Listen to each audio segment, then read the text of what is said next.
Hi, my name is Troy Enthorn, and I'm going to tell you how I got into wrestling. When I was a little kid, I used to watch wrestling with my grandma.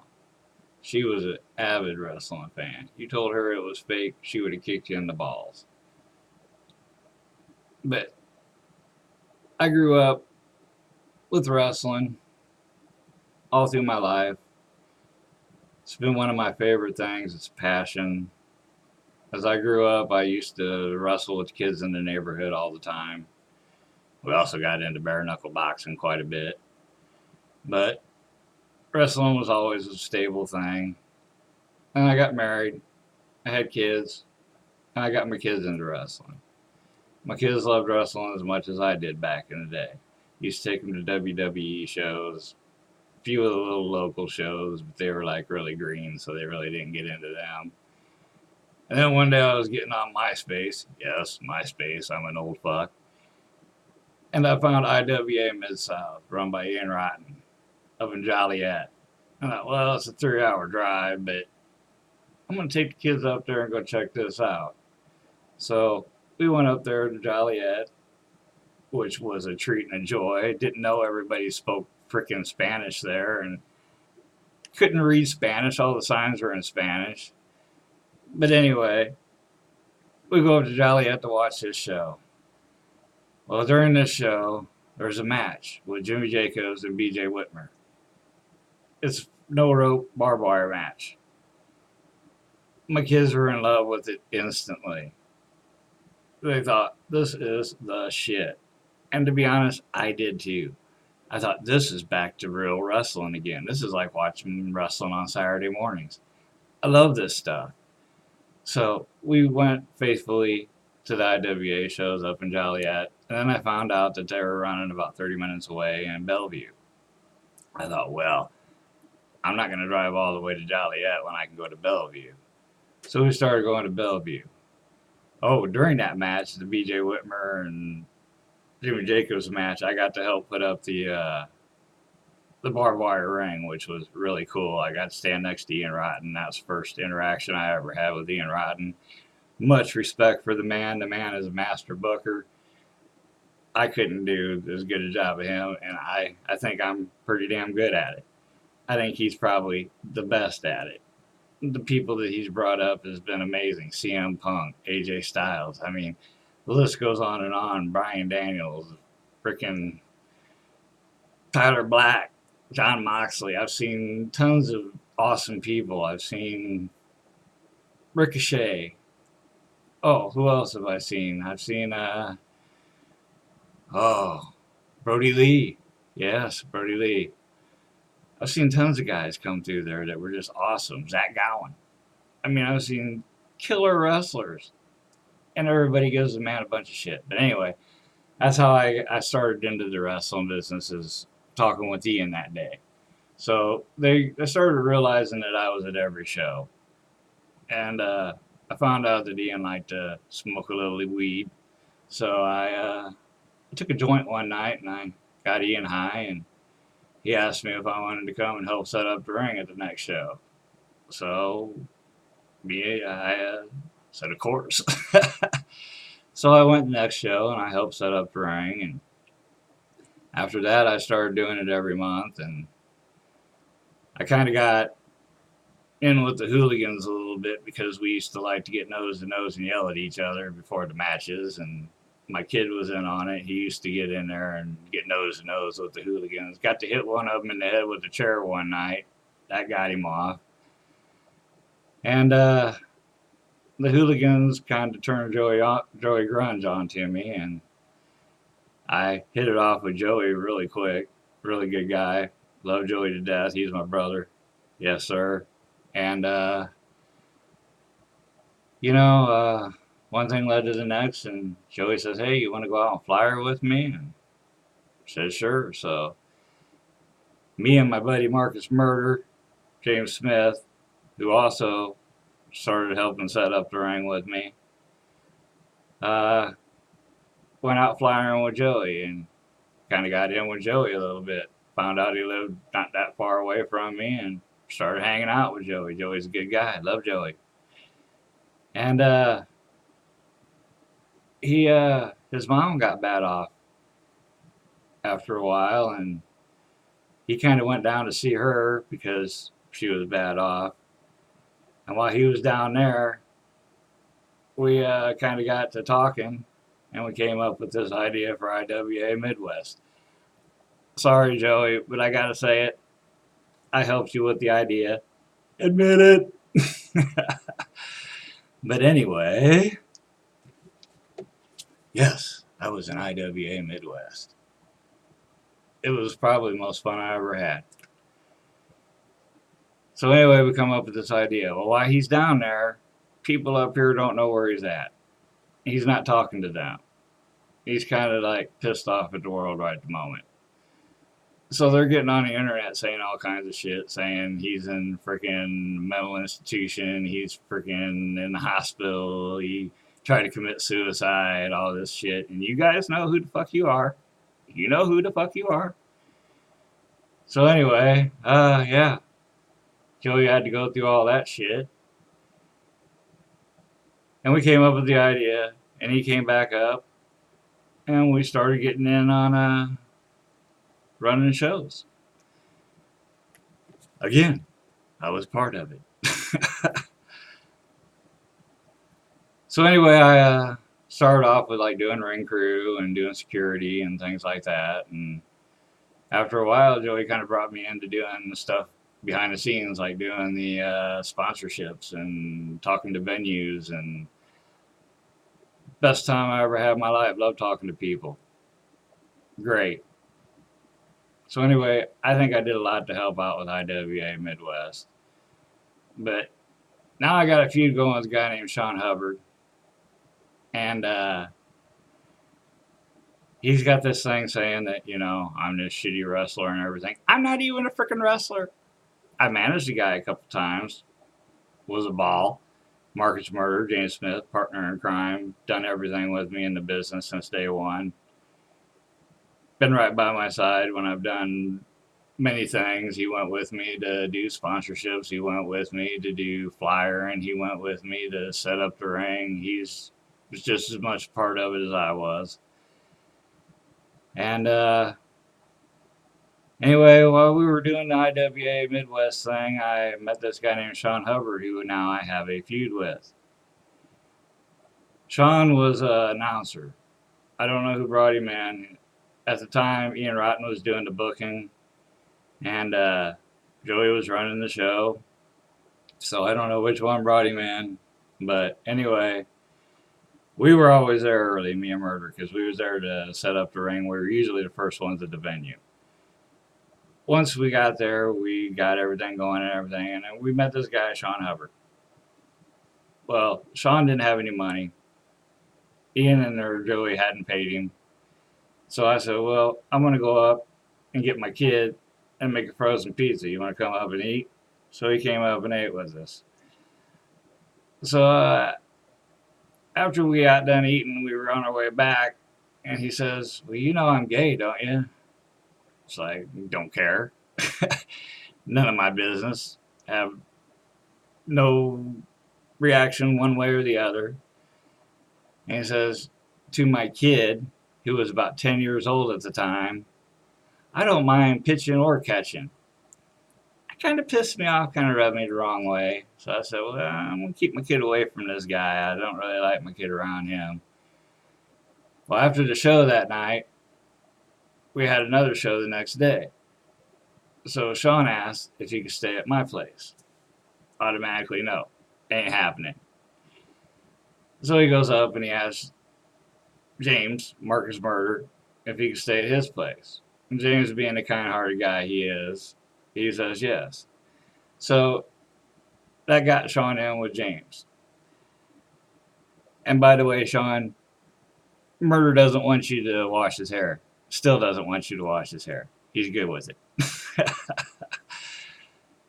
Anyway, he stays the night at Murders. We take him back the next day. We talk with him and shit. And he wants to do a shit show in Peoria.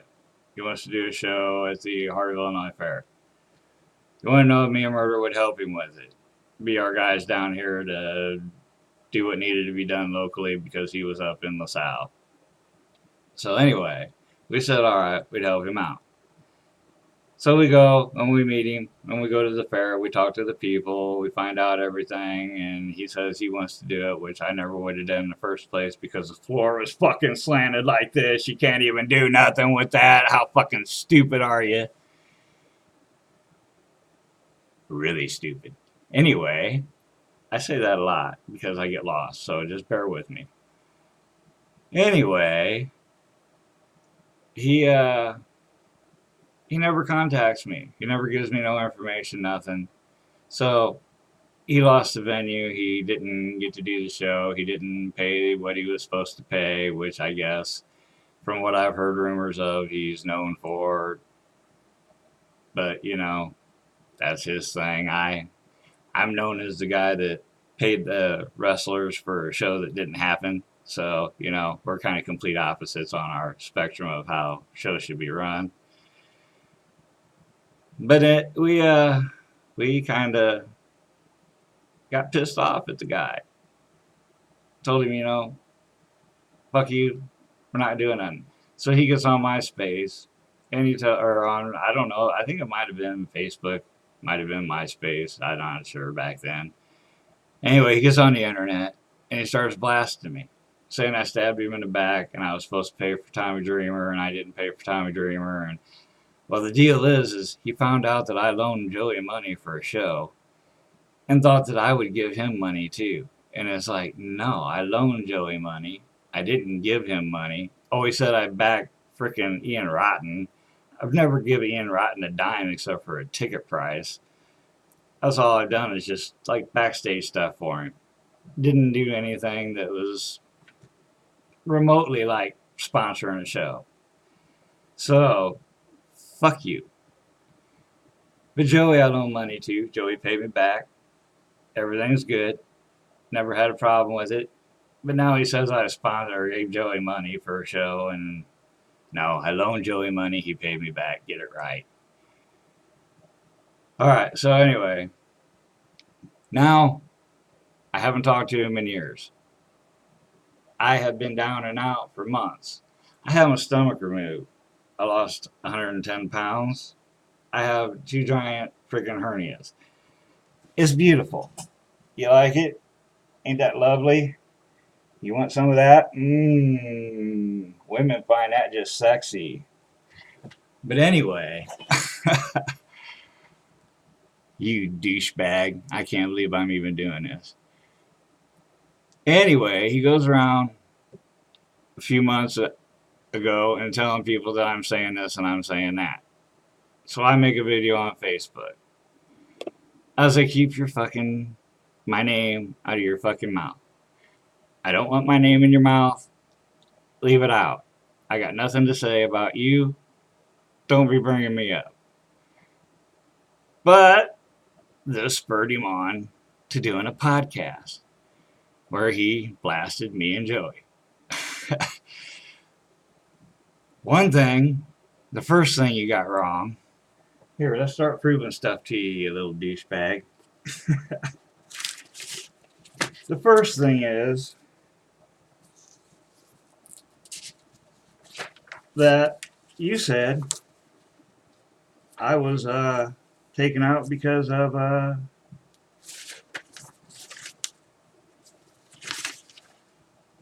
insurance, or I mean because of insurance.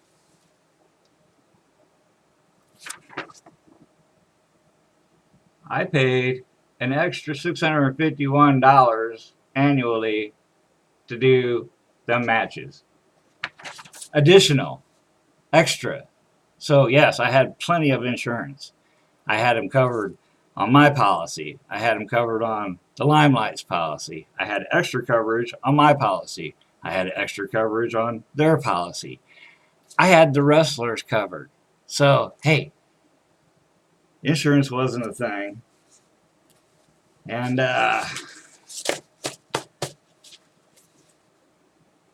you said that they didn't know about the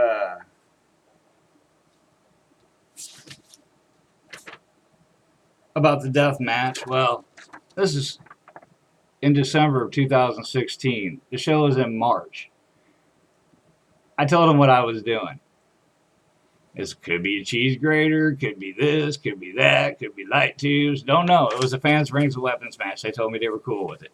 No problem. As long as I paid the insurance, they were good with it. So, no, your little things there don't fly. I seem to have gotten called on by somebody who gave them a bullshit story, and I'm kind of starting to think it was you. I don't like you. If it was you, there will be retribution. I lost $13,000 in that. Badass wrestling, baby. That's the shit. It's coming. It's coming. I'll show you. You fucking asshole. Where'd I put it?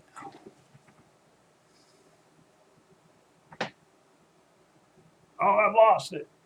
What the hell? Here, you can look at that sexiness again for a minute.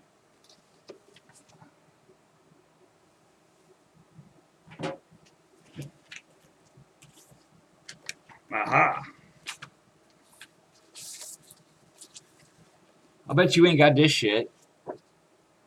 Badass wrestling. Certificate of ownership. Legitimate business. You got that? I don't think you do. What else do we got here? Look at this. I pay taxes. Do you pay taxes on your stuff? I don't think you do. No, I don't think so.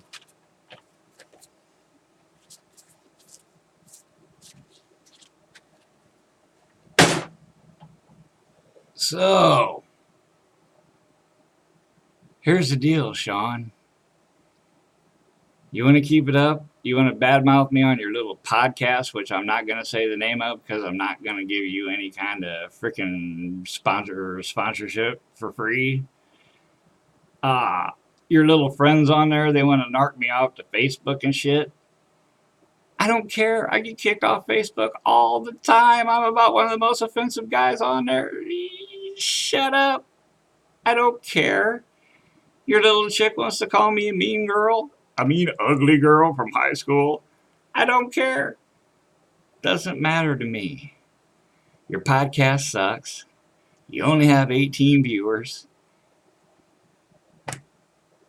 You can say whatever you want to say, but at least get the story right. And don't call me Mr. Troy. I'll punch you in the mouth. Don't like it? Don't do it. You want to disrespect me? Come to my face and disrespect me. I'll disrespect you to your face. No freaking problem. If you know me, you know that I don't just talk. I like to fight. It's fun. So, if you want to fight,